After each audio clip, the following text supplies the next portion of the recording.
I think we were in the Hawkwald for a while, forest, and putting in time more or less there. And we went from there to up along the river. And I think it was March the 23rd, 24th night. Our officer was our liaison officer. He went across the 51st Highland Brigade, T's and Tynes from Scottish Regiment. They made the first assault across the Rhine. And about 3 or 4 o'clock in the morning, we went across our platoon, his platoon, like Mr. Eisner's.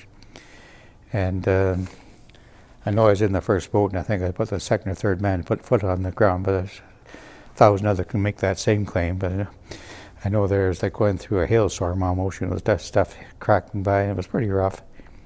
Though my letters say it wasn't too bad. You couldn't tell the folks that. And then there's also right up there at the time there too, that Matt Halton, I think it was, had written, he went across the day after, and he said he never saw so many dead people around all his life. He said he's talking to the officer of the Hard Light Infantry, and he said the shell fire and so on, the explosion was horrendous, but this officer from the Hard Light Infantry told me he should have been here yesterday and was really bad. He said it must have been hell.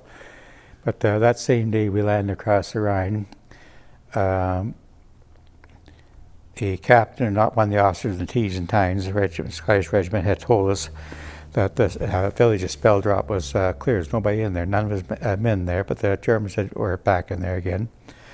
So they sent the B Company in to clear the town out again. And it was a real mix-up because there were still some Scottish soldiers left in the town. In fact, I shot one accidentally, but he wasn't supposed to be there, you see.